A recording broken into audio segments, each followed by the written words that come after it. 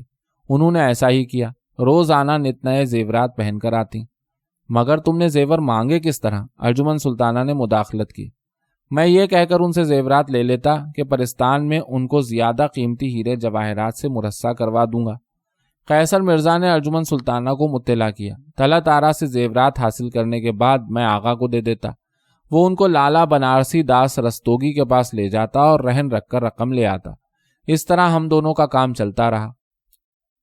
اس کے لہجے میں قدرے تلخی پیدا ہو گئی۔ سب سے زیادہ پریشان تو لالا بنارسی داس کرتا تھا۔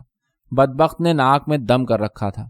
3-4 روز کا غوطہ دے کر شام ہوتے ہی اگاہی کے لیے نازل ہوتا، ساتھ میں لٹھ بردار محافظ ہوتا۔ وہ خبیث عین دروازے کے سامنے اس زور سے قیصر مرزا ہوت کی صدا بلند کرتا کہ دل دہل جاتا۔ ادھر ہم دونوں نے عشرت منزل میں اپنی رہائش کو خفیہ رکھا تھا، ہمیشہ دروازہ بند رکھتے اور سورج ڈوبنے کے بعد جب اندھیرا خوب پھیل جاتا تو باہر نکلتے۔ وہ باتوں کی دھن میں بہک کر دوسری طرف نکل گیا۔ ارجمن سلطانہ نے اکتا کر اسے ٹوکا۔ طلعت طارا نے تمہاری باتوں میں آ کر زیور دے تو دیے مگر کبھی واپس نہ مانگے۔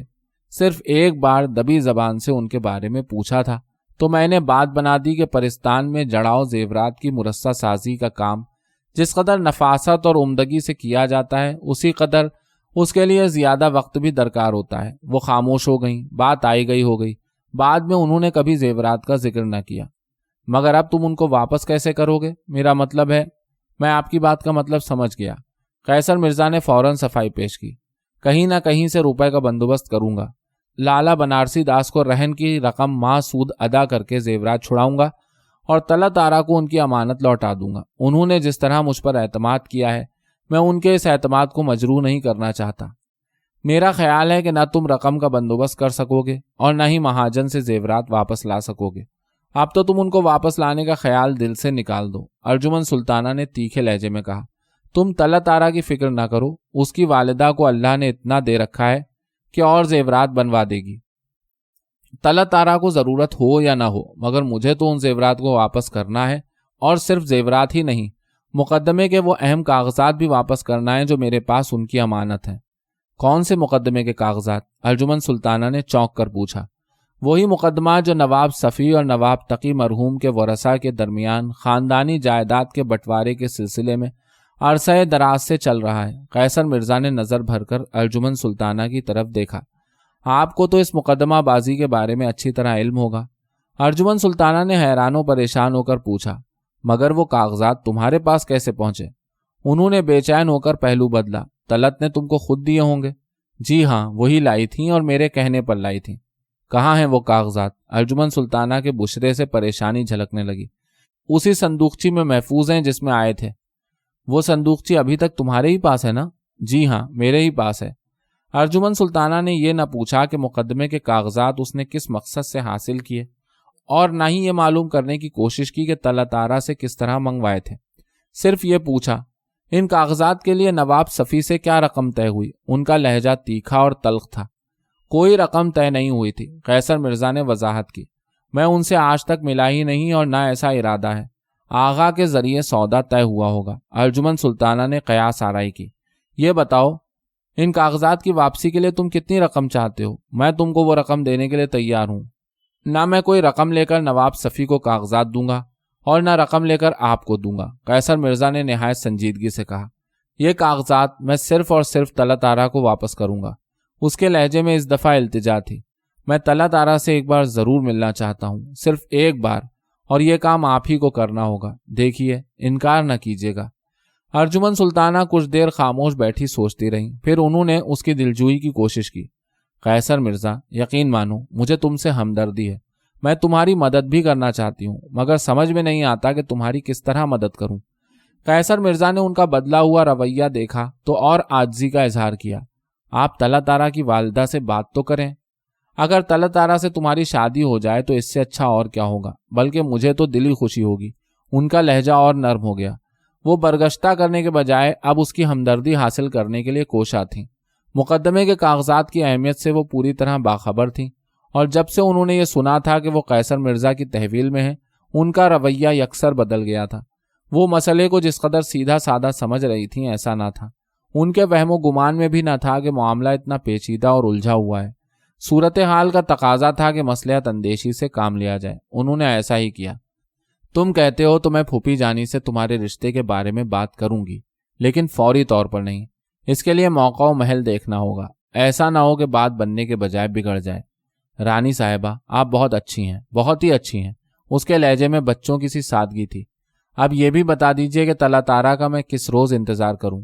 آئندہ جمعرات کو وہ یہاں آئے گی، ارجمن سلطانہ نے وعدہ کیا۔ دیکھیے، اپنے وعدے کی لاج رکھیے گا، قیصر مرزا نے اصرار کیا۔ تم مجھ پر اعتماد کر سکتے ہو، ارجمن سلطانہ نے یقین دلایا۔ کنول میں جھلملاتی ہوئی کافوری شمع زور سے بھڑکی اور بجھ گئی۔ کمرے میں تاریکی پھیل گئی۔ کچھ دیر بعد تاریکی میں قیصر مرزا کی آواز ابھری۔ اچھا رانی صاحبہ، اب آپ آرام فرمائیں اور مجھے اجازت دیں۔ وہ اٹھ کر کھڑا ہو گیا۔ ارجمن سلطانہ خاموش بیٹھی رہیں۔ قیصر مرزا سنبھل کر قدم رکھتا ہوا دروازے پر پہنچا۔ دہلیز کے پاس لمحے بھر کے لیے ٹھٹکا، ہاتھ بڑھا کر پردہ سرکایا اور کمرے سے باہر چلا گیا۔ سنسان چھت پر قیصر مرزا کے قدموں کی آہٹ آہستہ آہستہ ابھرتی رہی، پھر پچھلی رات کے گہرے سناٹے میں ڈوب کر ختم ہو گئی۔ ارجمن سلطانہ نے بے چینی سے پہلو بدلا اور بستر پر دراز ہو گئیں۔ رات اور نڈھال ہو گئی۔ جولائی کی ویران رات کا زرد رو چاند غروب ہو چکا تھا۔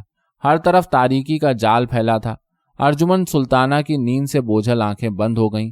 ذرا دیر بعد وہ بے خبر ہو کر سو گئیں۔